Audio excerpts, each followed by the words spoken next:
Welcome to समाधान teaching institute. हो जाइए तैयार, मैराथन आपका हम फिर से लेके आए हैं और आप जो है अच्छा से पढ़ाई कर भी रहे हैं, विश्वास है, और आप अच्छे भी होंगे। तो अगला सवाल हम देखते हैं। समय का बर्बाद न करते हुए हम लोग को अभी पढ़ाई पर ध्यान देना चाहिए, लाइफ यहाँ से बन सकता है। निम्नलिखित में कौन सी गुफा महाराष्ट्र में स्थित है?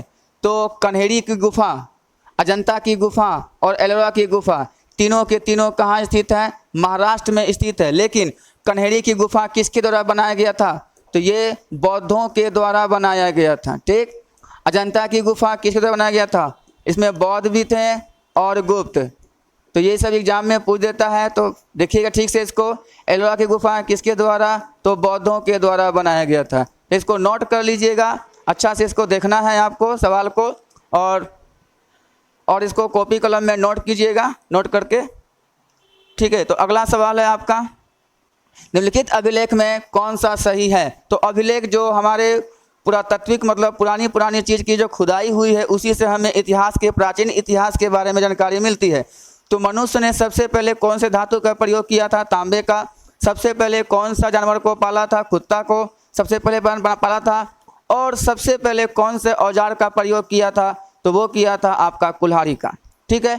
लेकिन अगर बोल देगा कि आपने जो आपका पूरा पाषाण काल, मध्य पाषाण काल और नव पाषाण काल, पूरा पाषाण काल में एक वो इम्पोर्टेंट है, वो है आग की खोज। तो आग की खोज किस काल में हुई थी? पूरा पाषाण काल में। अंत्येष्टि, अंत्येष्टि का मतलब होता है दफनाना।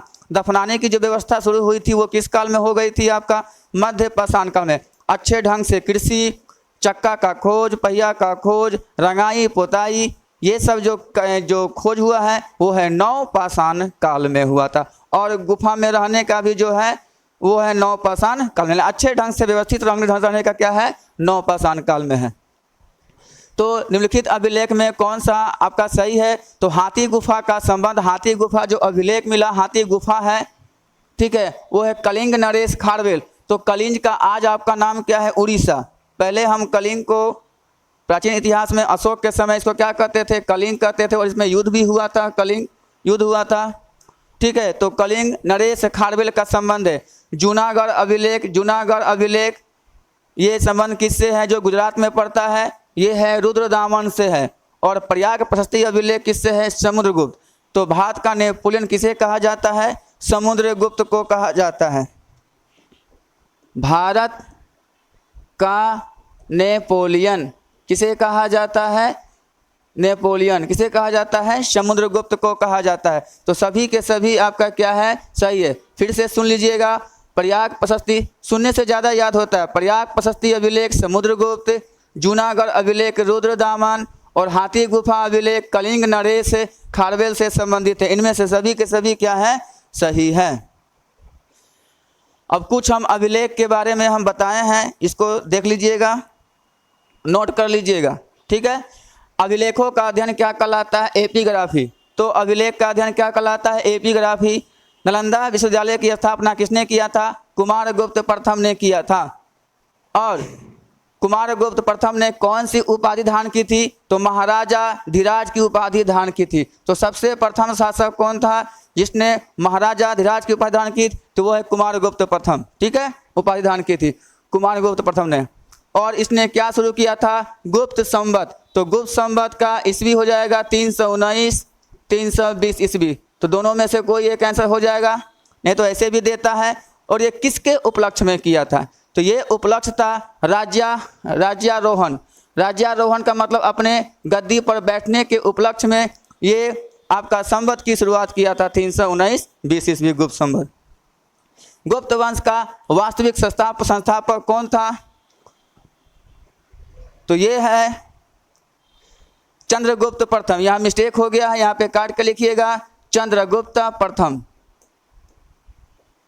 ठीक है, तो गुप्त वंश का स्थापना जो संस्थापक है वो है श्रीगुप्त। और वास्तविक का मतलब होता है जिसमें सबसे ज़्यादा विकास किया। तो सबसे ज़्यादा विकास किसने किया था? चंद्रगुप्त प्रथम ने। और इसने क्या सी उपाधि धारण की थी? महाराजा धीराज की। इसलिए वास्तविक संस्थापक क्या हो जाएगा? चंद्रगुप्त प्रथम।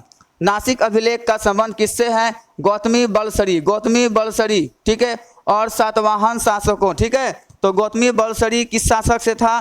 तो वो है सातवाहन शासक से। यहाँ और नहीं होगा, यहाँ सातवाहन शासकों से था। ठीक है। ऐहोल अभिलेख का संबंध किससे है? पुलकेशिन द्वितीय। ठीक है, ऐहोल अभिलेख किससे है? पुलकेशिन द्वितीय से है। अगला सवाल है, सवाल नहीं है उसी का चीज है, ग्वालियर अभिलेख का संबंध किससे है? प्रतिहार नरेश भोज। प्रतिहार नरेश भोज से संबंधित है। ठीक है।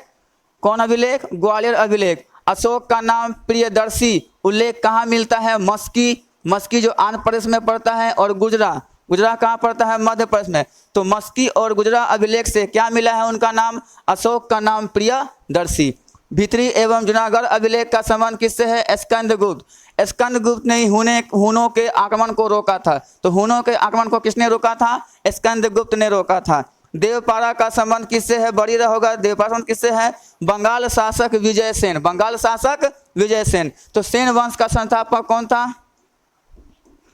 सेन का संस्थापक आपका कौन था? सामंत सेन।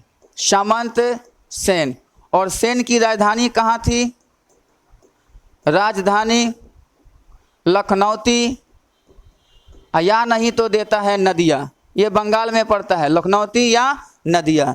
और अयोध्या अभिलेख का संबंध किससे है? शुंग वंश से संबंधित है।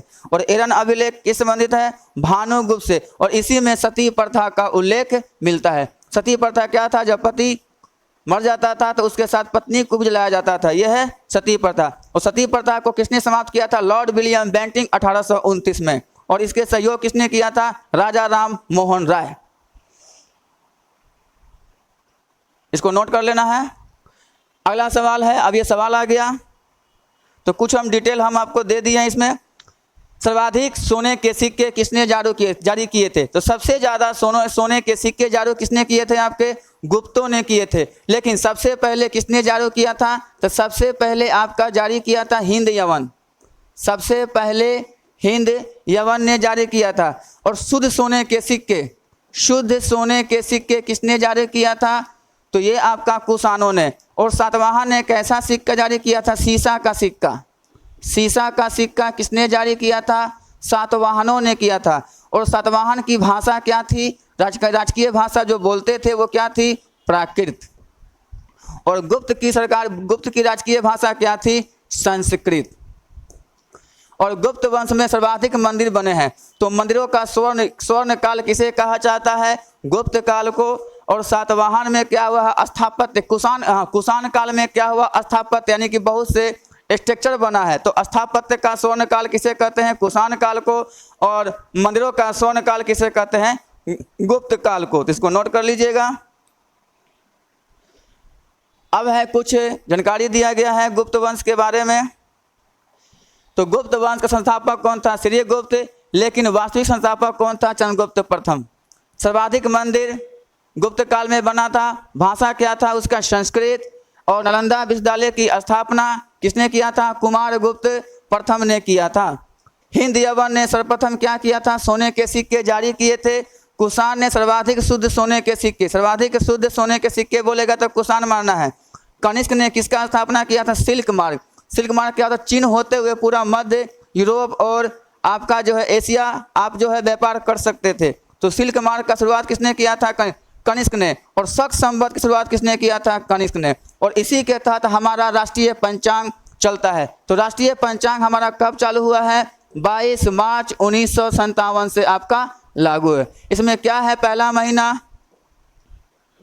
चैत, बैसाख, ज्येष्ठ, आषाढ़, सावन, भादो, आसीन, कार्तिक, अगहन, पूस, माघ, फागुन। तो पूछेगा अंतिम महीना कौन सा है हमारे राष्ट्रीय पंचांग के अनुसार? तो फागुन। और प्रथम महीना कौन है? चैत। तो ये क्रम आपका हो गया। तो जो आपका जनवरी फरवरी है वो कौन सा कैलेंडर है? ग्रीगोरियन कैलेंडर है। चौथी बौद्ध संगीति किसके काल में हुई थी? तो ये मिस्टेक हो गया है, ठीक है। चौथी बौद्ध संगीति जो हुई थी वो किसके काल में हुई थी? कनिष्क के काल में। किस काल में हुई थी? कनिष्क के काल में हुई थी। ये पॉइंट है, हम पॉइंट दिए हुए हैं। और कुषाण वंश का संस्थापक कौन था? कुजुल कन्फिडस। ठीक है, स्थापत्य कला का स्वर्ण युग किसे कहते थे? कुषाण काल का। तो ये पॉइंट है। तो चौथी बौद्ध संगीति किसके समय हुई थी? कनिष्क के समय। और कुषाण वंश का संस्थापक कौन था? कुजुल कन्फिडस। स्थापत्य कला का स्वर्ण काल किसे कहते हैं? कुषाण काल को। सातवाहन ने किसका जारी किया था? सीसा का सिक्का। सिमुक क्या है? तो सातवाहन वंश का संस्थापक कौन हो गया? सिमुक। और सातवाहन की भाषा क्या थी? प्राकृत, जो हमने पीछे लिखा दिया था। इसको नोट कर लीजिएगा। ये कुछ पॉइंट है, इस पॉइंट को हमको बताना था, जो कि एग्जाम में पूछता है। शिशुपाल वध के चिता, ये एक पुस्तक है शिशुपाल वध। इसको किसने लिखा था? तो शिशुपाल वध का चिता कौन है? महाकवि माघ। ठीक है, महाकवि माघ। कलहन ने कौन सी पुस्तक लिखी है? राजतरंगिणी। राजतरंगिणी। और इसी में किसका इतिहास मिलता है? कश्मीर का इतिहास। तो कश्मीर का इतिहास किसमें मिलता है? राजतरंगिणी में मिलता है। और इसके लेखक कौन है? कलहन। और वानभट्ट ने हर्षचरित कादम्बरी पुस्तक किसने लिखा है? वानभट्ट।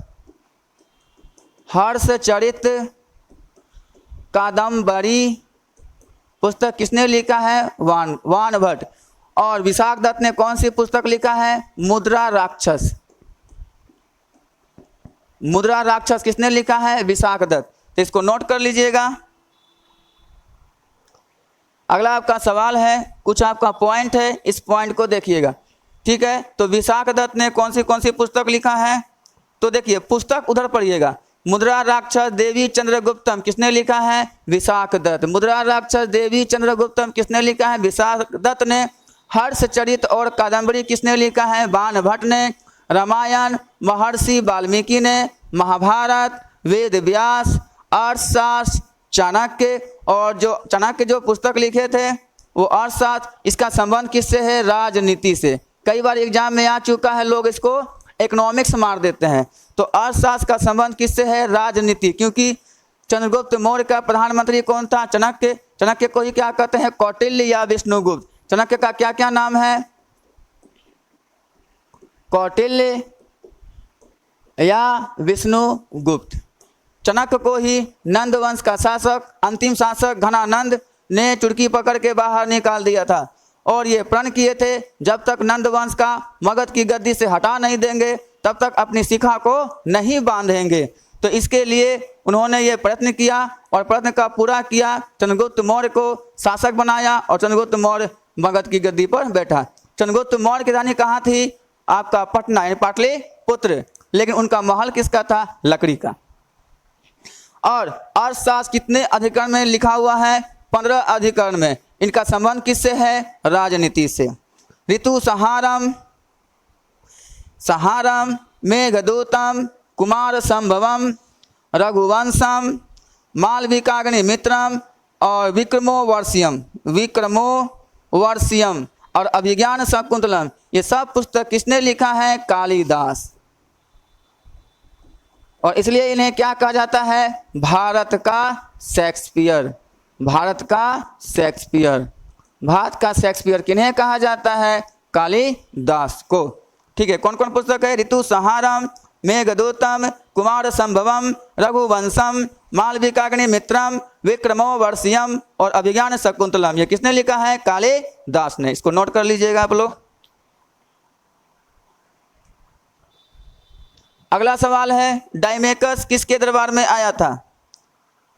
तो डाइमेकस किसके दरबार में आया था? बिंदुसार के दरबार में आया था। ठीक है, बिंदुसार। तो अशोक के समय में कौन आया था? तो अशोक के समय में कौन आया था? डायनोसियस। ठीक है, बड़ा नाम छोटा अक्षर। ठीक है, डाइमेकस, बिंदुसार, डायनोसियस हो गया। सो हर्षवर्धन के समय कौन आया था? वेनसांग। वेनसांग। इसे क्या कहा जाता है? यात्रियों का राजकुमार। यात्रियों का राजकुमार की उपाधि दी गई है। और चंद्रगुप्त द्वितीय के समय कौन आया था? फाहियान। फाहियान किसके समय आया था? चंद्रगुप्त द्वितीय के समय। इसका आंसर हो जाएगा बॉल। अगला सवाल है, निम्नलिखित में कौन सा कथन सही है? अब ये कुछ इकोनॉमिक्स का क्वेश्चन है। जैसे जैसे एग्जाम आपका लेट होगा तो क्वेश्चन भी तो पूछा जा सकता है। तो अहस्तक्षेप सिद्धांत किसने दिया था? Adam Smith. गांधीवादी अर्थव्यवस्था का संबंध किससे है? न्याय के सिद्धांत से है। उदारीकरण का अग्रदूत किसे कहा जाता है? मनमोहन सिंह को कहा जाता है। इनमें से सभी क्या है? सही है। तो अच्छा से पढ़िएगा, अहस्तक्षेप सिद्धांत किसने दिया था? Adam Smith. गांधीवादी अर्थव्यवस्था का संबंध किससे है? न्याय के सिद्धांत पर है। और उदारीकरण का अग्रदूत किन्हें कहा जाता है? मनमोहन सिंह। 1991 में बहुत सा ऐसा काम कर गए थे मनमोहन सिंह, पहले वित्त मंत्री थे, ठीक है। देश उस समय बहुत खराब स्थिति में था, मनमोहन सिंह ने उसको आगे बढ़ाया। अगला सवाल है, निम्नलिखित में कौन सा कथन सत्य है? तो केसीसी, किसान क्रेडिट कार्ड, तो केसीसी की स्थापना कब हुआ था? तो 1998 से 1999 के इसमें था। तो दोनों में से कोई एक ऑप्शन देगा तो आप मार दीजिएगा 1998, ज़्यादातर मारिएगा 1998, और नहीं देगा तो 1999 मार दीजिएगा। आईआरडीए की स्थापना कब हुआ था? 2000। ये क्या है? बीमा, जो LIC खोलते हैं उसका देखरेख करता है ये आईआरडीए। स्थापना कब हुआ? 2000 में। क्षेत्रीय ग्रामीण बैंक का स्थापना कब होता है? 1975 में। तो ये सभी के सभी क्या है? सत्य है। तो कुछ आपको स्थापना में दिए हुए हैं। नाबार्ड की स्थापना कब होती है? 1982। नाबार्ड 1982 से भी 1988। SBI 1955, RBI 1935। और कागजी मुद्रा जो आपका करेंसी नोट है वो कब चालू हुआ था? 1862 में, ठीक है। इसको नोट आप लोग कर लीजिएगा क्वेश्चन को। और LIC की स्थापना कब होती है? 1956। और GIC की स्थापना 1972, ठीक है। ये भी आप इसको नोट कर लीजिएगा, LIC और GIC, general insurance corporation, life insurance corporation. अगला सवाल है, भारतीय बैंक का लेखा वर्ष क्या है? तो भारतीय रिजर्व अपना जो समय, एक समय है जिसमें आपका पूरा साल भर का हिसाब रखती है। तो वो कब है? 1 जुलाई से क्या है? 30 जून के बीच। 1 जुलाई से 30 जून के बीच आपका आंसर हो जाएगा। अगला सवाल है, इसमें RBI के बारे में कुछ लिखा हुआ है, सभी बैंक के बारे में कौन कौन कैसे कैसे रेट लेती है। तो CRR, cash reserve ratio, RBI के पास जो व्यावसायिक बैंक है, जो हम लोग का बैंक है, वो अपनी पैसा जमा करती है, आरक्षित राशि जमा करती है, उसका वो रेट लेता है RBI, वो है CRR। बैंक दर, जो व्यवसायिक बैंक, जो हम जाते हैं बैंक में, हमको जो मिलता है, जिस दर पे ब्याज मिलता है, पैसा मिलता है, उसको क्या कहते हैं? व्यवसायिक बैंक ग्राहकों को जिस पर ब्याज देती है वो क्या हो गया? बैंक दर। और RR,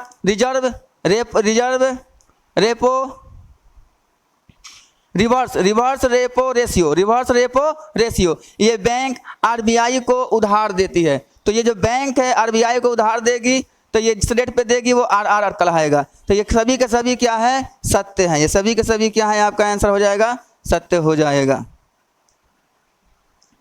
अगला सवाल है, कृषि आयकर पर सबसे पहले जो है वो टैक्स कहाँ लगाया गया था? तो वो कहाँ लगाया गया था? बिहार में। कब लगाया गया था? 1938 में लगाया गया था। नागालैंड में क्या है? बागवानी केंद्र। तो बागवानी केंद्र कहाँ स्थित है? नागालैंड में। मध्य प्रदेश को क्या कहते हैं? भारत का क्या कहते हैं? इथोपिया कहते हैं, क्योंकि ये बीमारू राज्य के रूप में आता था, इथोपिया, ठीक है, इथोपिया कहते हैं। और केरला क्या हो गया आपका?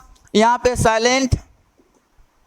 साइलेंट वैली है। तो साइलेंट वैली कहाँ है? केरल में है। और केरल का मुख्यमंत्री पिनरई विजयन, मध्य प्रदेश का मुख्यमंत्री मोहन यादव, नागालैंड का मुख्यमंत्री आपका नेफ्यू रियो, और बिहार का मुख्यमंत्री सबको पता है, नीतीश कुमार, ठीक है। और यही बोल देगा सिलिकॉन वैली कहाँ है? सिलिकॉन वैली, तो ये हो जाएगा बेंगलुरु, क्योंकि सबसे ज़्यादा सॉफ्टवेयर का काम या इलेक्ट्रॉनिक पार्ट्स का काम कहाँ होता है? बेंगलुरु में होता है, इसलिए उसका आंसर ये हो जाएगा। अगला सवाल देखते हैं, विश्व बैंक की स्थापना कब हुई थी? वर्ल्ड बैंक की स्थापना कब हुई थी? 1900, क्या हो जाएगा इसका आंसर? 1944। तो कौन सा एगो सम्मेलन हुआ था? उस सम्मेलन का नाम क्या था? ब्रेटन वुड्स सम्मेलन। ब्रेटन वुड्स सम्मेलन में हुआ था 1944 में, ठीक है। और 1960 में क्या हुआ था? ओपेक जो है वो तेल का संगठन है, तो ओपेक की स्थापना 1960 में हुआ था। सिंधु जल समझौता ये भी 1960 में हुआ था। BRO, बॉर्डर रोड ऑर्गेनाइजेशन, इसका भी स्थापना कब हुआ था? 1960 में हुआ था। और ये हो गया सार्क का स्थापना कब हुआ था? 1985 में आपका सार्क का स्थापना हुआ था। कुछ आपका स्थापना वर्ष दिए हुए हैं, इसको देख लेना है एग्जाम के व्यू से। एडीबी एशियाई विकास बैंक का स्थापना कब होता है? 1966। 1966। इसका मुख्यालय कहाँ है? मनीला। अब है आसियान। आसियान का स्थापना कब होता है? 1967। 1967। इसका मुख्यालय कहाँ? आसियान का जकार्ता। जकार्ता कहाँ पड़ता है? इंडोनेशिया में। और अपेक, अपेक है, ओपेक नहीं, ओपेक 1960, ये अपेक है। अपेक 1989। इसका मुख्यालय कहाँ है? सिंगापुर। अब है एससीओ। एससीओ संघाई चीन संगठन, तो ये है 2001 में। इसका मुख्यालय कहाँ है? बीजिंग। और बीजिंग का पुराना नाम क्या था? पुराना नाम क्या था? ओल्ड नेम क्या था आपका? तो पीकिंग नाम था, पीकिंग। उसके बाद है यूएनओ। यूएनओ यूनाइटेड नेशन और संयुक्त राष्ट्र संघ का स्थापना कब होता है? 24 अक्टूबर 1945। इसलिए संयुक्त राष्ट्र दिवस कब मनाते हैं? 24 अक्टूबर को। इसका मुख्यालय कहाँ है? न्यूयॉर्क।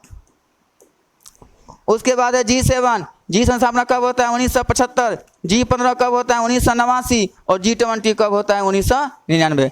ठीक है। अब है IMF। IMF का मुख्यालय कहाँ है? Washington DC. Washington DC. WTO का मुख्यालय कहाँ है? जेनेवा।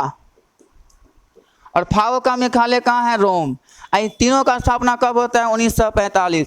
IMF, WTO और फाओ का स्थापना कब होता है? 1945। IMF का मुख्यालय Washington DC, WTO World Trade Organization का मुख्यालय जेनेवा, फाओ हो गया खाद्य संगठन, फाओ रोम हो गया, और रोम इटली की राजधानी है। और ये किस नदी पर है? तो टाइबर नदी पर है। तो रोम किस नदी पर बसा हुआ है? टाइबर नदी पर बसा हुआ है। इसको नोट कर लीजिएगा, स्क्रीनशॉट खींच सकते हैं।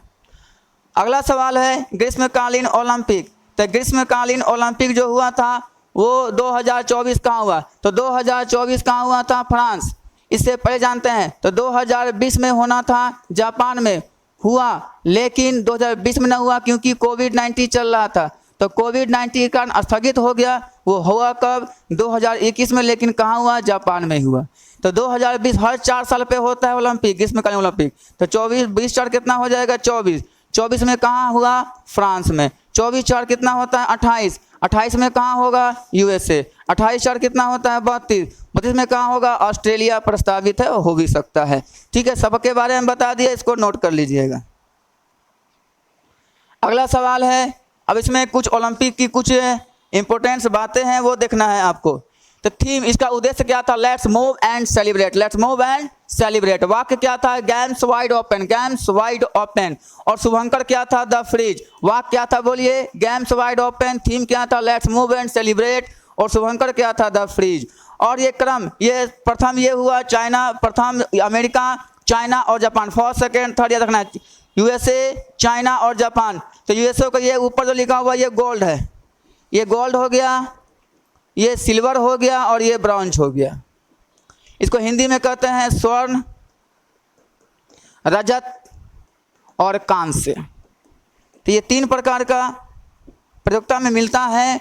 तो ये USA को कितना? तो ये प्रथम हो गया 40 गोल्ड, अमेरिका को 44 सिल्वर और 42 ब्रॉन्ज, चाइना को 40 27 24, जापान को 20 12 और 13। और भारत को कोई भी गोल्ड नहीं मिला, आपको 1 सिल्वर मिला है और 6 कांस्य मिला है। तो 7 आपका कितना मिला है? 7 जो है पदक जो है भारत ने हासिल किया। किस ओलंपिक में? तो ग्रीष्मकालीन ओलंपिक 2024। अगला सवाल है, भारत का प्रथम परमाणु रिएक्टर कौन सा है? तो भारत का प्रथम परमाणु रिएक्टर कौन सा है? तो अप्सरा। कौन सा है? अप्सरा। पृथ्वी क्या है? प्रथम missile.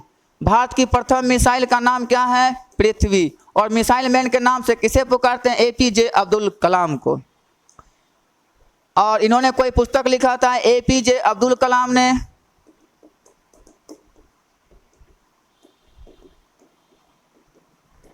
A wings of fire. A wings of fire. Fire का मतलब आग। तो रॉकेट में आग लगाते हैं तो विंग्स ऑफ फायर याद रखिएगा। ये किसने लिखा है पुस्तक? तो APJ अब्दुल कलाम ने। इसे मिसाइल मैन, इन्हें मिसाइल मैन के नाम से। तारापुर प्रथम आणविक केंद्र, प्रथम परमाणु आणविक केंद्र कहाँ खुला था? तो ये तारापुर। तारापुर कहाँ पड़ता है? महाराष्ट्र में। कहाँ पड़ता है? महाराष्ट्र में। ये चक्र प्रथम परमाणु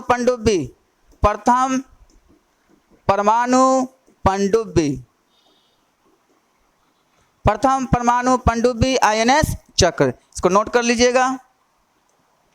अगला सवाल है मुंडा विद्रोह 1989 से 90 के बीच इसका नेतृत्व किसने किया था? तो इसका नेतृत्व किसने किया था? बिरसा मुंडा ने। किसने किया था? बिरसा मुंडा ने। अब है सिद्धू कान्हू ने किसका नेतृत्व किया था? संथाल विद्रोह।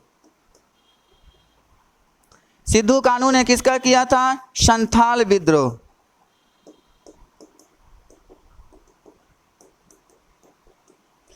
अलूरी सीतारा राजू ने किसने किया था? क्या किया था? रंपा विद्रोह।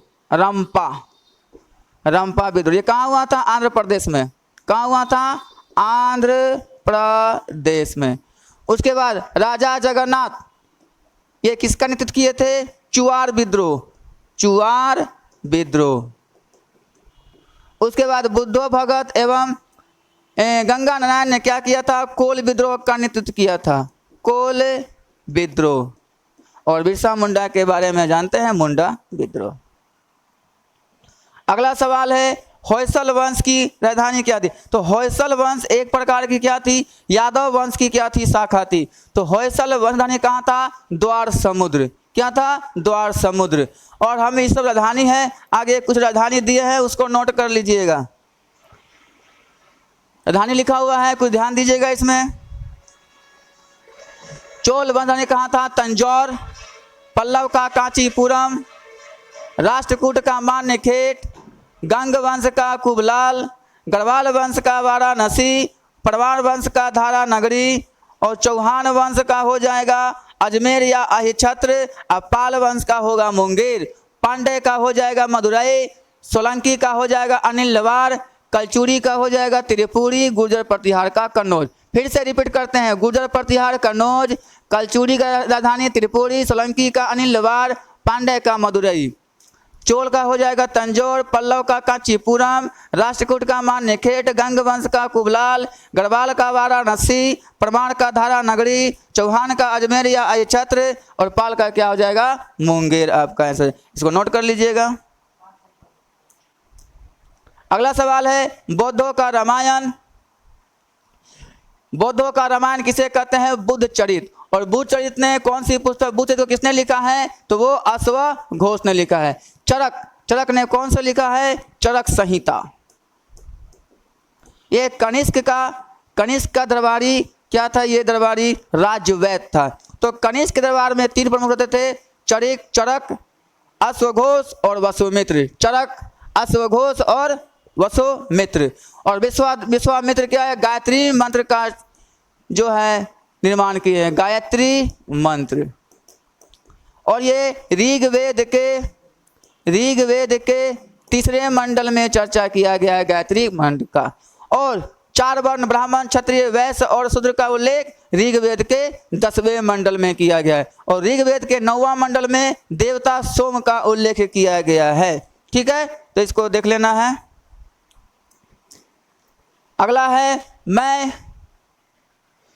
मैं आकाशगंगा की नागरिक हूं, यह कथन किनका है? तो मैं आकाशगंगा की नागरिक हूं, यह कथन किसका है? तो यह है कल्पना चावला। तो प्रथम भारतीय मूल की महिला जो अंतरिक्ष में गई थी वो कौन है? कल्पना चावला। प्रथम भारतीय मूल के जो है नागरिक जो अंतरिक्ष में गए थे वो कौन है? राकेश शर्मा। और नील आर्मस्ट्रांग चंद्रमा पे उतरने वाले प्रथम व्यक्ति थे। ये किसने भेजा था? USA ने। तो 1969 में गए थे। कौन से यान से? अपोलो 11। अपोलो 11। और यूरी गागरिन क्या हो गया? प्रथम अंतरिक्ष यात्री। प्रथम अंतरिक्ष यात्री कौन थे? Yuri Gagarin. इसको किसने भेजा था? USSR यानी कि रूस। ठीक है, तो ये किससे गया था? बोस्टॉक प्रथम से। तो बोस्टॉक प्रथम आपका यान हो गया। अगला सवाल है बिना बुझा हुआ चुना किसे कहा जाता है? कौन सा सूत्र क्या है? तो बिना बुझा चुना क्या हो गया? CAO। तो CA सूत्र क्या कहते हैं? चौक, खड़िया, चूना पत्थर, संगमरमर। आपका फिर चूना पत्थर, संगमरमर, मोती, अंडे का आवरण, घोंघा का खोल या कछुआ का खोल में क्या होता है? Calcium carbonate. ये क्या है Na2B4O7 इसे क्या कहते हैं बोरेक्स, या तो बोरेक्स बोलिए और या क्या बोलिए सुहागा। और इसे क्या कहते हैं कैल्शियम हाइड्रोक्साइड को बूझा चूना। तो बूझा चूना के नाम से किसे जानते हैं तो कैल्शियम हाइड्रोक्साइड को। N2O को क्या कहते हैं नाइट्रस ऑक्साइड, इसे क्या कहते हैं हंसाने वाली गैस। नौसादार का सूत्र क्या होता है, नौसादार का NH4Cl ammonium chloride. Bleaching powder का सूत्र क्या होता है, ब्लीचिंग पाउडर CaOCl2 देख लीजिएगा इसको। अगला सवाल है रॉकेट के ईंधन में क्या उपयोग होता है। मिस्टेक हो गया है टाइपिंग में, तो रॉकेट के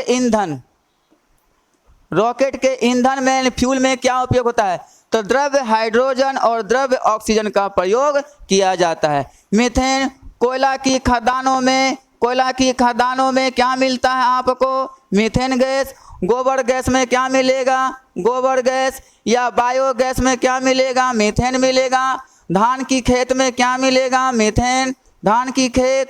या भैंस जो जुबाली करती है तो वो भी क्या मिलेगा, मीथेन गैस मिलेगा।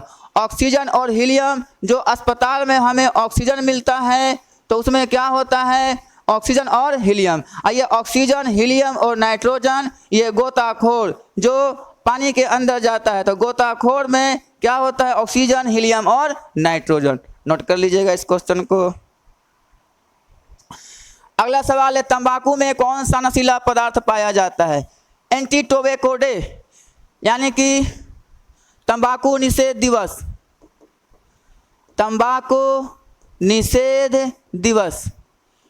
कब मनाया जाता है, 31 मई को।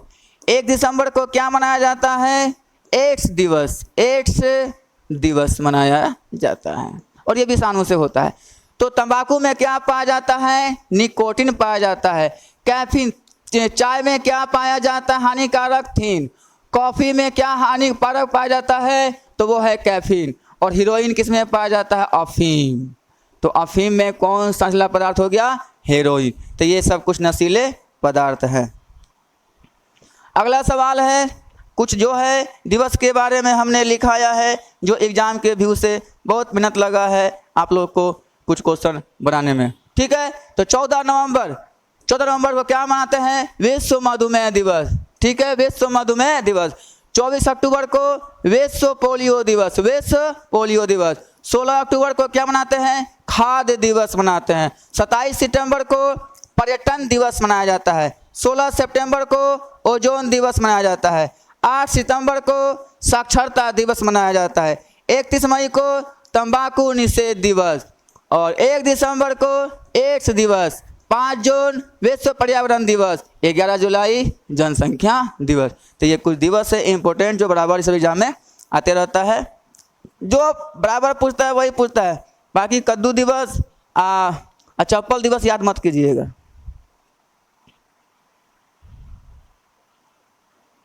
अगला सवाल है आपका, विश्व हिंदी दिवस कब मनाते हैं। तो यह देखिए विश्व हिंदी दिवस बोल दिया, तो विश्व हिंदी दिवस कब मनाते हैं, 10 जनवरी को। लेकिन यही लगा देगा राष्ट्रीय हिंदी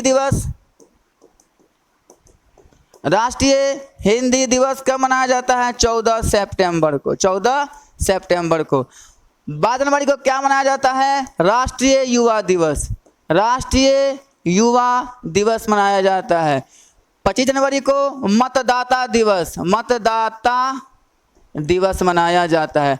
और 26 जनवरी को सबको पता है गणतंत्र दिवस। और 2 फरवरी को विश्व आर्द्र भूमि दिवस। ठीक है, अगला सवाल है दोस्ती युद्ध अभ्यास किसके बीच हुआ है। तो युद्ध अभ्यास एक जो है देश, 2 देश, 3 देश, 4 देश मिलकर करते हैं, ताकि उसका जो कला है युद्ध का कला हम सीख सके और हमारा युद्ध का कला वो सीख सके। एक प्रकार का आदान प्रदान होता है युद्ध के कला का। तो भारत, मालदीव और श्रीलंका तीनों मिलकर कौन किए हैं, बोलिए दोस्ती युद्ध अभ्यास। भारत, मालदीव और श्रीलंका। और श्रीलंका को और भारत को अलग कौन करता है? पाक, जल, डमरू, मध्य करता है। अगला सवाल है, अब ये कुछ जो है युद्ध अभ्यास के बारे में हमने लाया है तो देखेंगे। विनबैक्स, वी लगा हुआ है तो इंडिया और वियतनाम। सूर्य किरण भारत और नेपाल। गरुड़ शक्ति भारत और इंडोनेशिया, भारत और इंडोनेशिया। वज्र प्रहार भारत और यूएस यानी America. Malabar India, Australia, USA और जापान। ये चारों किसका है? मालाबार। वरुण इंडिया और फ्रांस, और खंजर इंडिया और किर्गिस्तान के बीच मनाया ये किया जाता है। ये फिक्स होता है, इसी के बीच होता है। और है मित्र शक्ति इंडिया और श्रीलंका। मित्र शक्ति हो गया इंडिया और श्रीलंका। जीमैक्स भारत और जापान। शक्ति इंडिया और फ्रांस। समुद्र इंडिया और मलेशिया। और डेजर्ट युद्धाभ्यास इंडिया और सऊदी अरब के बीच। इसको नोट कर लीजिएगा अच्छा से पीछे बैक करके, ताकि आपको एग्जाम में कुछ व्यू मिल सके।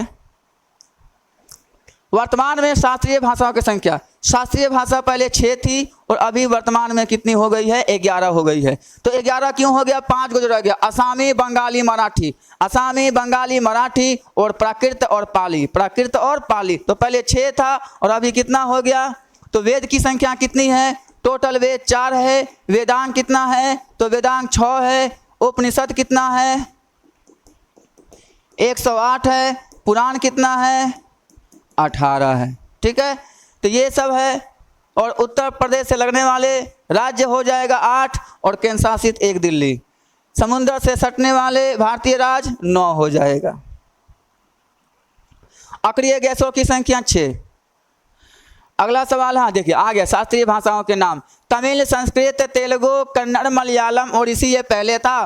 बाद में कौन हो गया? असामी, मराठी, बंगाली, प्राकृत और पाली।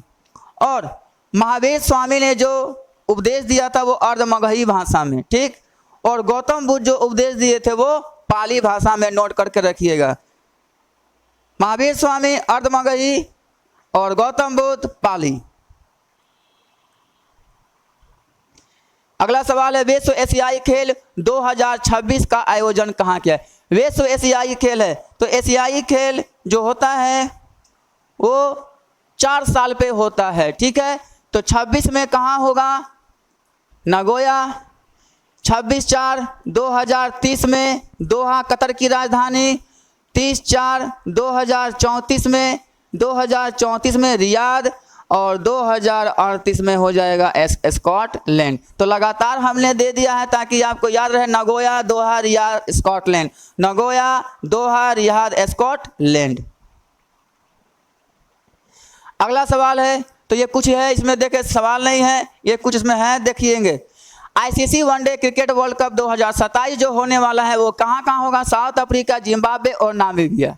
कौन? ICC one day. वनडे का मतलब होता है 50 ओवर का जो मैच होता है, तो वो साउथ अफ्रीका, जिम्बाब्वे और 27 में होगा, ठीक है, नामीबिया में। और 27/4 क्या होता है? 31 में कहाँ होगा आपका वर्ल्ड कप? भारत और बांग्लादेश में। अब T20 2026 कहाँ होगा? भारत और श्रीलंका में। देखिएगा 31 में world cup, one day world cup cricket का भारत बांग्लादेश, लेकिन T20 वाला जाएगा भारत और श्रीलंका। और T20 2028 2 साल पे होता है T20 विश्व कप, तो 2028 में कहाँ होगा? ऑस्ट्रेलिया और न्यूजीलैंड। न्यूजीलैंड को क्या कहते हैं खिलाड़ी को? ब्लैक कैप के नाम से पुकारते हैं न्यूजीलैंड के खिलाड़ी को। अगला सवाल है, ककोलत जलप्रपात कहाँ स्थित है? तो ककोलत जलप्रपात कहाँ स्थित है? नवादा में। कहाँ स्थित है? नवादा में है। अब दुर्गावती जलप्रपात कहाँ है? जलप्रपात ये कहाँ है? रोहतास। और बिहार का सबसे साक्षर जिला कौन सा है? रोहतास है। और मक्का अनुसंधान केंद्र कहाँ है? बेगूसराय। अगला सवाल है, सौराठ मेला बिहार के किस जिले में मनाया जाता है? तो सौराठ जो मेला है वो बिहार के किस जिले में मनाया जाता है? तो वो है मधुबनी। वो क्या है? मधुबनी। तो कुछ आपके मेला के बारे में आगे हमने दिया है, उसको नोट कर लीजिएगा। सिंहेश्वर मेला कहाँ होता है? मधेपुरा, जो कि जनसंख्या वृद्धि में सबसे ज़्यादा स्थान है। रामनवमी मेला सीतामढ़ी। बिंदेश्वर मेला झंझारपुर। कल्याणी मेला कदवा कटिहार, और कोसी मेला भी, कोसी कल्याणी कदवा कटिहार। मंदार मेला बांका, मंदार मेला कहाँ मनाते हैं? बांका में मनाया जाता है। अब है जयप्रकाश नारायण का जन्म कहाँ हुआ था? तो जयप्रकाश नारायण का जन्म, जिसे हम लोकनायक के नाम से पुकारते हैं, लोकनायक, और जननायक कर्पूरी ठाकुर, जननायक कर्पूरी ठाकुर। तो लोकनायक जयप्रकाश नारायण का कहाँ हुआ था? सिताबदिरा छपरा में, सिताबदिरा छपरा में। विस्की में किसका हुआ था? विद्यापति, जिसे मैथिल कोकिल के नाम से पुकारा जाता है, विद्या। जीरादेव में किसका हुआ था? डॉक्टर राजेंद्र प्रसाद, राजेंद्र प्रसाद, जीरादेवी सिवान। और जगदीशपुर भोजपुर में किसका हुआ था? वीर कुंवर सिंह, वीर कुंवर सिंह। इन्हें किस नाम से पुकारते हैं? बाबू के नाम से। लेकिन यही बोलेगा बाबूजी के नाम से किसे पुकारा जाता है? तो बाबूजी के नाम से पुकारा जगजीवन राम को, जगजीवन राम। अब बाबा के नाम से किसे पुकारा जाता है? तो वो हो जाएगा नागार्जुन, नागार्जुन। तो अगला सवाल हम देखते हैं, बिहार का प्रथम हिंदी समाचार पत्र क्या था? तो प्रथम हिंदी समाचार पत्र की बात किया है, ठीक है, तो वो कौन था? बिहार बंधु। तो बिहार बंधु प्रथम हिंदी समाचार पत्र था। और अब आते हैं द बिहार हेराल्ड, तो प्रथम अंग्रेजी था, ये प्रथम अंग्रेजी था, लेकिन ये साप्ताहिक चलता था, सप्ताह में आता था, ठीक। उसके बाद सर्च लाइट ये होता था, ये भी अंग्रेजी समाचार पत्र है, अंग्रेजी है लेकिन ये दैनिक है, प्रतिदिन मिलता था। तो सबसे अच्छा इम्पोर्टेंट है याद करना, जो टर्च लाइट लेते हैं वो हमेशा हमको चाहिए, प्रतिदिन चाहिए। तो हो गया सर्च लाइट, हो गया दैनिक, हो गया। और सर्वहितैषी ये भी हिंदी समाचार पत्र है, लेकिन ये भी क्या है आपका? दैनिक ही है, यानी प्रतिदिन मिलता था, ठीक है। इसको नोट कर लीजिएगा, इंपॉर्टेंट क्वेश्चन है बिहार के लिए। निम्नलिखित में बाबा के उपनाम से किसे पुकारते? अभी हम चर्चा किए थे बाबा के नाम से किसे पुकारते हैं, तो वो हो जाएंगे आपके नागार्जुन, ठीक है। बाबा के नाम से किसे पुकारते हैं? नागार्जुन। और वीर कुंवर सिंह को बाबू, जगजीवन राम को बाबूजी, बाबूजी के नाम से पुकारा जाता है। और वेदनाथ मिश्र को नागार्जुन के नाम से पुकारा जाता है। तो वेदनाथ मिश्र का उपनाम क्या हो गया? नागार्जुन। लेकिन नागार्जुन का उपनाम हो जाएगा बाबा। वीर कुंवर सिंह का उपनाम बाबू, और जगजीवन राम का उपनाम बाबूजी, बाबूजी। इसको नोट कर लीजिएगा, ठीक है। अगला सवाल है, निम्नलिखित में कौन सा अदिश राशि है? तो ये सभी के सभी क्या है? अदिश राशि। द्रव्यमान, ऊर्जा, समय, शक्ति, कार्य, क्षेत्रफल, घनत्व, चाल, दाब, विभव, एक और लिख देते हैं विभव, और आयतन। तो ये याद रख लीजिएगा, और बाकी सबको क्या कीजिएगा? प्रयास कीजिएगा कि सदिश राशि है, मार दीजिएगा।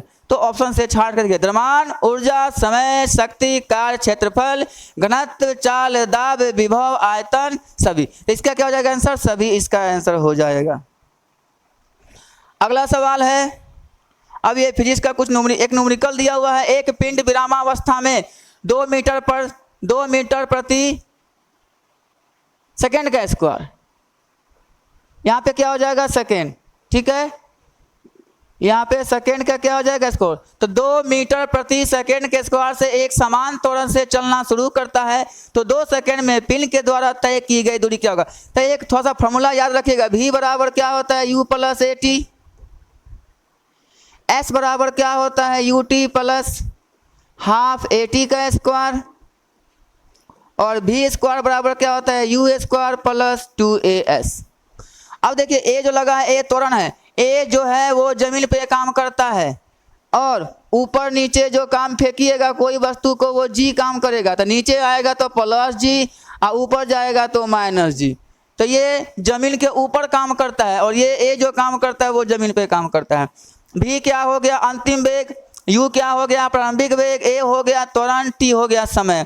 s क्या हो गया दूरी, u प्रारंभिक वेग, t समय और a त्वरण, t समय। v क्या हो गया अंतिम वेग, u प्रारंभिक वेग और s क्या हो गया दूरी। तो हम इस फार्मूला पे सेट करते हैं। तो विरामावस्था में कोई भी स्टार्ट करता है 0, तो v कितना हो जाएगा आपका, v नहीं दिया है क्योंकि मीटर पर सेकेंड का स्क्वायर दिया है। तो मीटर पर सेकेंड स्क्वायर किसका मात्रक है, a का मात्रक है। तो a दे दिया है 2 मीटर पर सेकेंड का स्क्वायर और समय t कितना दे दिया आपका 2 सेकेंड। तो हमको क्या निकालना है दूरी। तो h बराबर क्या होता है ut प्लस हाफ at का स्क्वायर। तो u हमेशा जो स्टार्टिंग करते हैं तो वो 0 होता है। तो 0 गुना 2 कर देंगे प्लस आधा और a का मान कितना है 2 और t का t कितना है 2 का स्क्वायर। 2 2 खत्म हो गया, ये हो गया 0 और 2 का स्क्वायर कितना होता है 4। तो उसकी दूरी कितनी थी 4 मीटर आपका आंसर। तो ये फार्मूला को नोट कर लीजिएगा। a हो गया त्वरण, इसका SI मात्रक क्या होता है a का मीटर पर सेकेंड का स्क्वायर। तो इससे पकड़ लीजिएगा।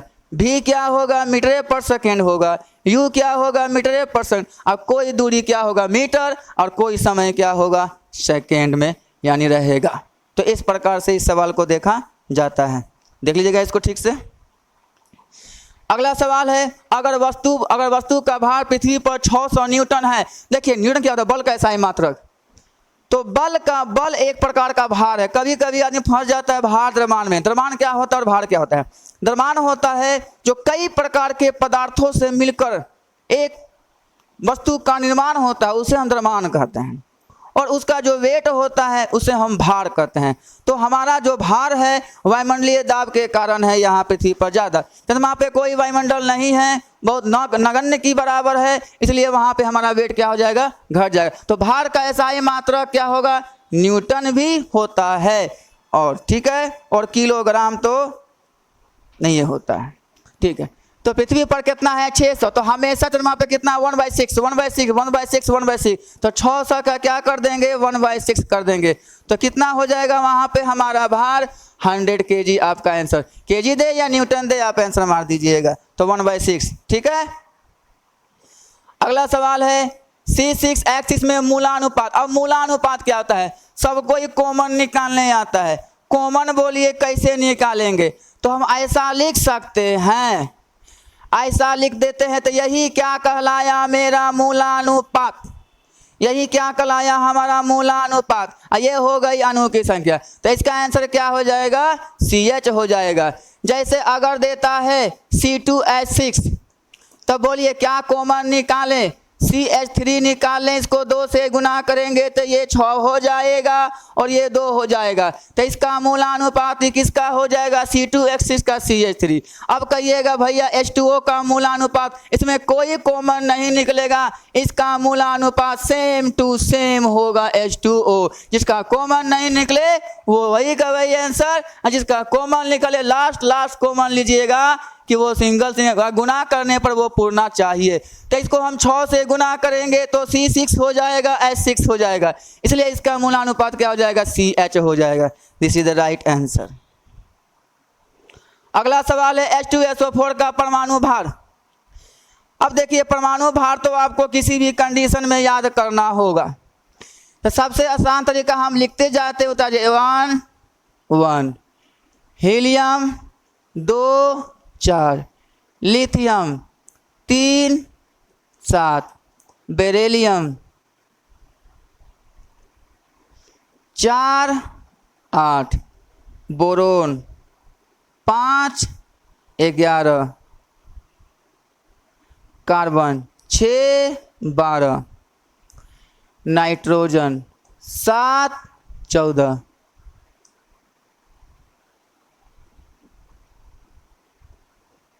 तो ये हो जाएगा 8 9 10।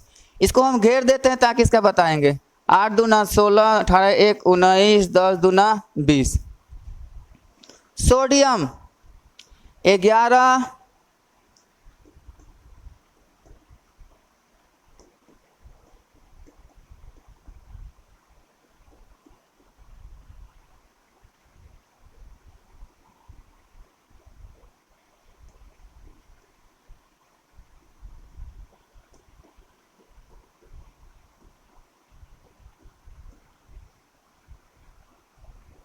चलिए अब इसको देखते हैं। तो देखिए ये तो 1 1 होता है, जितना भी सम संख्या डबल कर दीजिए। तो ये सम है 2 का 4, 4 का 8, 6 का 12, 8 का 16, 10 का 20 हो गया।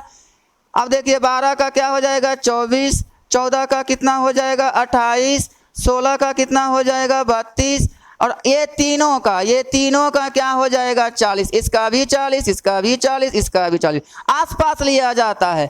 और विषम संख्या में डबल करके 1, तो विषम संख्या 3 दूना 6 1 7, 5 दूना 10 1 11, खाली एगो इसका घेरे हैं। नाइट्रोजन का क्या होता है डबल कर दीजिएगा, एगो यही अपवाद में है।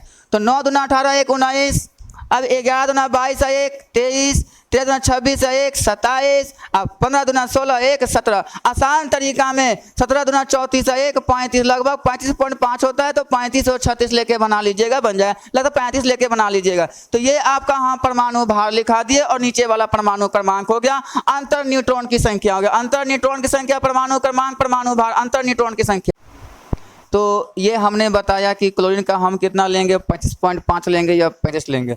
तो ये जब होने के बाद हमको किसी का भी निकालना हो परमाणु भार, अगर अणु की संख्या निकालना हो तो 4 1 5 2 7। अणु संख्या बोलेगा तो खाली काउंटिंग कीजिएगा, ऑक्सीजन 4 गो है, सल्फर यहाँ 1 गो है, हाइड्रोजन 2 गो है, तो 4 1 5 2 7। तो अणु संख्या में सब नंबर को काउंटिंग करके जोड़ लीजिएगा, जिसमें सिंगल होगा उसमें 1 छिपा रहता है, वो कर लीजिएगा। लेकिन हम क्या सीख रहे हैं परमाणु भार, तो क्या लिखा हुआ है H2SO4। आराम से सीखिएगा, कोई हार्ड नहीं है, बहुत हल्का होता है। थोड़ा सा ये इतना तक याद कर लीजिएगा ठीक से, H2SO4। हाइड्रोजन का परमाणु भार कितना बताए हैं, देखिए तो 1, तो 1 लिख देंगे, कितना से यहाँ पे 2 से, तो 2 से जितना लिखा लगा मल्टीप्लाई कर प्लस कीजिएगा। सल्फर का कितना बताए हैं बोलिए 32, तो यहाँ पे कितना लिख देंगे 32, यहाँ सल्फर 1 के गो है, कोई मल्टीप्लाई मत कीजिएगा। और ऑक्सीजन का कितना होता है 16, तो यहाँ 16 गुना क्या कर देंगे 4, 16 चौके कितना हो जाएगा 64, तो यहाँ 2 + 32 + 64, तो 4 2 6 2 8 और 6 3 9, कितना हो गया 98। तो 98 इधर क्या हो जाएगा राइट आंसर। एकदम आराम से अणु संख्या में ध्यान से, अणु संख्या जैसे आपको बोल दिया H2O में अणु की संख्या, तो अणु संख्या अगर गिनना उनना होगा तो डायरेक्ट गिनिएगा, ये 1 गो है और ये 2 है, 2 1 3। लेकिन परमाणु भार बोलेगा तो इसका कितना होता है 1, 1 गुना 2 2, ये हो जाएगा 16, ये 16 हो जाएगा, 16 2 कितना हो जाएगा 18 हो जाएगा। हम लोग रटते हैं, रटना बेवकूफ़ी है। आज के समय में जल का नहीं पूछता है, भाईजल का नहीं पूछता, वही 2 गो हम लोग याद रखें, 18 20 याद रखे हुए हैं। किसी का निकालना सीखिए, तो ये आप नोट कर लीजिएगा, अच्छा से इसको याद कीजिएगा। सम संख्या में डबल, अभी सम संख्या में डबल + 1, डबल + 1, एगो अपवाद ये है और एगो अपवाद ये है, ये 2 गो क्या है अपवाद है। हाइड्रोजन का 1 होता है, इसका 7 दूना 14, बाकी सब इतना में काम चल जाएगा। अगला सवाल है 88 ग्राम CO2 में कितना मोल। ये भी बहुत आसान है, जिसका निकालना हो मोल निकालना है, मोल लिख देंगे और ऊपर 88 लिख देंगे, और नीचे किसका भार CO2 का भार, कौन भार परमाणु भार निकाल देंगे। अभी निकालना सीखे हैं, एकदम अच्छा से निकाल दीजिएगा, एकदम बिल्कुल निकल जाएगा। ऊपर 88 लिख देंगे। कार्बन का कितना होता है 6 होता है, तो 6 दूना कितना हो जाएगा 12। ऑक्सीजन का कितना होता है 16, और 16 गुना 2 हो जाएगा 32। तो ऊपर 88 नीचे 32 12 कितना होता है 44, और 44 से कट जाएगा 2 बार में, और आपका आंसर कितना हो जाएगा 2 मोल इज द राइट। इतना आसान है, इसको हार्ड समझ के हम लोग रखे हुए हैं। सबसे आसान साइंस होता है, साइंस याद नहीं किया तो साइंस को समझा जाता है। ये भी खूब एग्जाम में पूछा जा रहा है, कौन सा सही है। देखिए CaO और H2O, ये दोनों मिलकर कोई एक चीज बनाएगा, उसे क्या कहेंगे संयोजन अभिक्रिया कहेंगे। जब एक चीज जो है 2 बार में टूट जाए उसे क्या कहेंगे वियोजन अभिक्रिया। लेकिन जब दोनों को मिला के आदान प्रदान कर ले, आदान प्रदान करके देखिए FeSO4 ये इसके साथ हो गया, ये अलग हो गया, तब इसे क्या कहेंगे विस्थापन अभिक्रिया कहेंगे। जब सट जाए तो संयोजन, जब टूट जाए उसी का टूट के अलग हो जाए वियोजन, और जब मिले लेकिन आपका मेरा और मेरा आपका तो हो जाएगा विस्थापन। तो ये देख लीजिएगा सवाल को। अगला सवाल है सोना घुल जाता है, तो सोना किस में घुल जाता है? तो सोना घुल जाता है एक्वारेजिया में। एक्वारेजिया में सोना क्या हो जाएगा? घुल जाएगा। अब है ग्लूटामिक अम्ल किस में पाया जाता है? गेहूं में कौन सा अम्ल पाया जाता है? ग्लूटामिक अम्ल। मौलिक अम्ल किस में पाया जाता है? सेब में पाया जाता है। और फॉर्मिक अम्ल किस में पाया जाता है? चींटी और या बिच्छू का डंक। अगर आपको कोई काट देता है और लहरने लगता है, समझिए वो फॉर्मिक अम्ल हो गया। ठीक है। और खाना को सुरक्षित रखने के लिए क्या मिलाया जाता है? बेंजोइक अम्ल। बेंजोइक अम्ल क्या करने के लिए? खाना को सुरक्षित रखने के लिए, सुरक्षित रखने के लिए। ठीक है। अब देखते हैं इमली में कौन सा अम्ल पाया जाता है? टारटेरिक अम्ल पाया जाता है। ठीक है। तो अब अगला सवाल है चंदरबदाई। चंदरबदाई, बधाई नहीं, चंदरबदाई। चंदरबदाई, तो चंदरबदाई कौन सी पुस्तक लिखी है? पृथ्वीराज रासो। पृथ्वीराज रासो का क्या था? यह मंत्री था। तो चंदरबदाई। 10 कुमार चरित्र किसने लिखा है? दंडी। 10 कुमार चरित्र पुस्तक किसने लिखा है? दंडी। गीत गोविंद किसने लिखा है? जयदेव। और हर्षचरित ने कौन सी लिखा है पुस्तक? नागानंद, रत्नावली। तो नागानंद रत्नावली किसने लिखा है? हर्षवर्धन ने। गीत गोविंद जयदेव। 10 कुमार चरित्र दंडी, पृथ्वीराज रासो चंदरबदाई। अगला सवाल है दुग्ध निष्कासन में कौन सा हार्मोन आपका आता है? तो दुग्ध निष्कासन में कौन सा हार्मोन आएगा? पीयूष ग्रंथि। और इसे क्या कहा जाता है? मास्टर ग्रंथि कहा जाता है। तो मास्टर ग्रंथि किसे कहा जाता है? पीयूष। थायराइड ग्रंथि में क्या होता है? आयोडीन उपस्थित होता है, आयोडीन। इसी कमी से घेंगा रोग होता है। एड्रिनल को क्या कहते हैं? लड़ो और उड़ो हार्मोन किसे कहते हैं? एड्रिनल। हाइपोथैलेमस से क्या होता है? शरीर का ताप नियंत्रण होता है। ताप का क्या होता है? नियंत्रण होता है। तो शरीर का ताप नियंत्रण किससे होता है? हाइपोथैलेमस ग्रंथि से। सर नोट कर लीजिएगा क्वेश्चन को। वृक्षों की छालों पर उगने वाले पौधे को क्या कहते हैं? तो वृक्ष की छालों पर उगने वाले पौधे को क्या कहते हैं? कॉर्टिकोलस कहते हैं। क्या कहते हैं? कॉर्टिकोलस।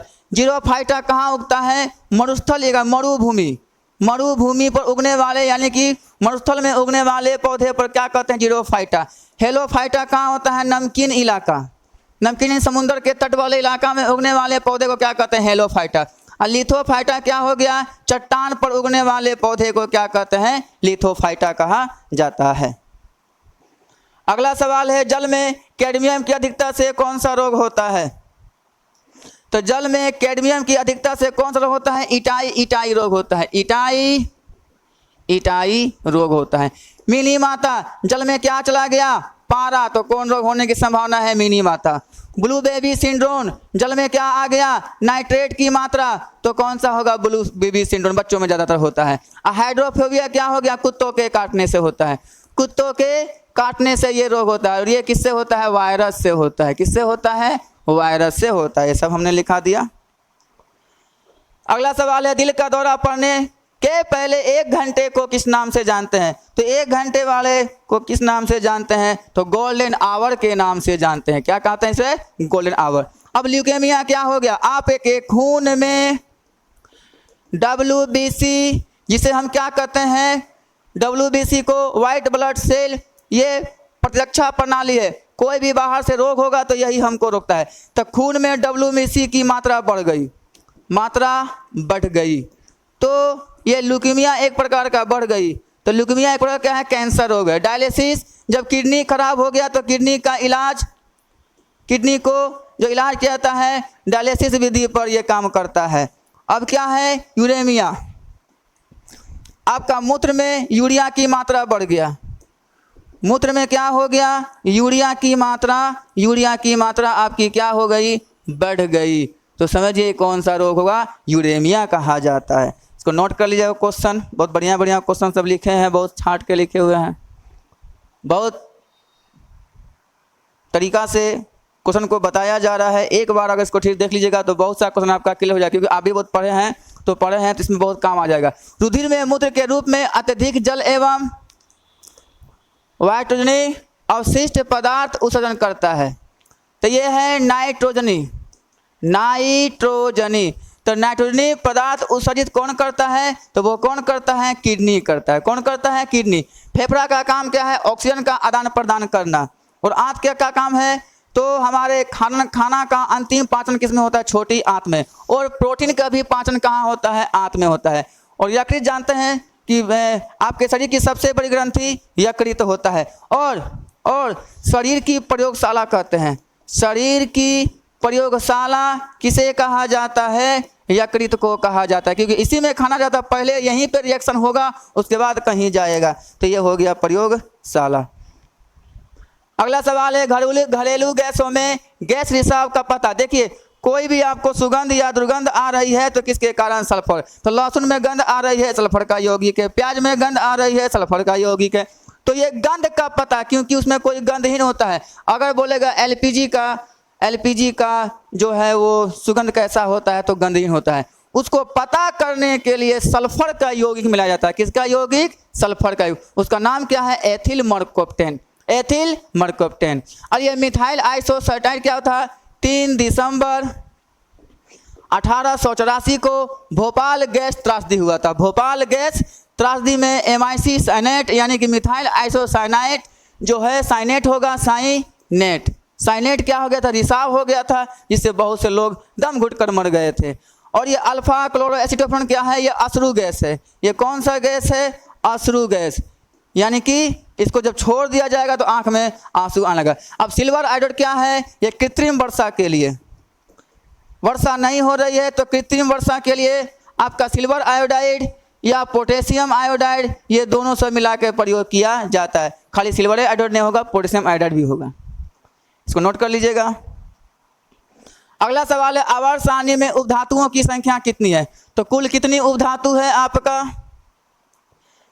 कुल उपधातु आपका हो जाएगा कितना? 7। तो 7 गो आपका क्या है? उपधातु। और 20 क्या है? अधातु। 20 क्या है? अधातु। 118 क्या है? ज्ञात तत्व है। कुल कितने ज्ञात तत्व? 18। 94 क्या है? प्रकृति में तत्व है। प्रकृति में ज्ञात तत्व कितने हैं? तो 94 है। ठीक है, तो इसका आंसर क्या हो जाएगा? 7 हो जाएगा। 7 उपधातु है। और 6 गो क्या है आपका? अक्रिय गैस है। 6 ठो क्या है? अक्रिय गैस है, जो 18 वर्ग में रखा हुआ है। वर्ग में ऊपर से नीचे आने पर देखिए, इसका सबसे आसान तरीका याद करने का, अगर आप ऊपर से नीचे का याद करते हैं तो नीचे से ऊपर में सब चेंज कर दीजिएगा।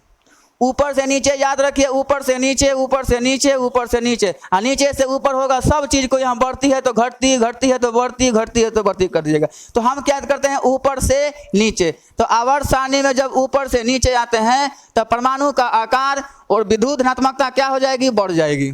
आयनन ऊर्जा और विद्युत धनात्मकता क्या हो जाएगी? घट जाएगी। और इलेक्ट्रॉन प्रवणता भी क्या हो जाएगी? घट। तो कौन कौन घटेगा? आयनन ऊर्जा, विद्युत धनात्मकता और इलेक्ट्रॉन प्रवणता घट जाएगी। कौन कौन बढ़ेगा? परमाणु आकार और विद्युत धनात्मकता हो जाएगी, बढ़ जाएगी। तो सभी के सभी क्या है? सही है। ठीक है, तो ऊपर से नीचे याद रखिए, नीचे से ऊपर के बारे में सोचिए नहीं, खाली ये याद रखिए। जब नीचे से ऊपर बोलेगा तो सबको पलट दीजिएगा। अगला सवाल है नाइक्रोम किसका मिश्रण है? अब है नाइक्रोम, तो लोहा, क्रोमियम, निकेल। लोहा, क्रोमियम और निकेल। अब देखिए कांसा किसका मिश्रण है? कांसा। तो क से हो गया कॉपर और स से हो गया एसएन, तो तांबा और टीन का मिश्रण है। ठीक है, ये कांसा। और टाका किसका मिश्रण है? पीवी और एसएन। पीवी और एसएन। सीसा और टीन का। पीवी मतलब सीसा और टीन का हो गया। और पिताजी याद रखिएगा, पिताजी। पी से हो गया पीतल, तो पीतल किसका मिश्रण? तो से हो गया तांबा और ज से हो गया आपका जस्ता। तो Cu प्लस Zn। ठीक है, तो पिताजी हो गया पीतल किसका मिश्रण? तांबा और जस्ता का है। तो CuSn किसका हो गया? बोलिए। कांसा का हो गया CuZn। ये किसका हो गया? बोलिए। पीतल का हो गया। और CuZnSn किसका हो गया? गन मेटल का। गन मेटल जो आपका बंदूक बनता है, CuZn और Sn। CuZn और निकेल, ये किसका मिश्रण है? ये जर्मन सिल्वर, जर्मन सिल्वर। और रोल गोल्ड में किसका होता है? रोल गोल्ड, रोल गोल्ड में किसका मिश्रण होता है? कॉपर और एल्युमिनियम का। तो ये सब चीज़ है, इसको नोट कर लेना है, लिख लेना है बढ़िया से, ये आ सकता है एग्जाम में। अगला सवाल है, और ये आपका जो है क्लास आज यहीं तक। हम उम्मीद करते हैं कि आपको ये क्लास समझ में आई होगी, और जो भी इसमें आपको लगा कि इसमें सुझाव आना चाहिए तो आप सुझाव दीजिएगा। तब तक के लिए खुश रहिए, धन्यवाद, बेस्ट ऑफ लक।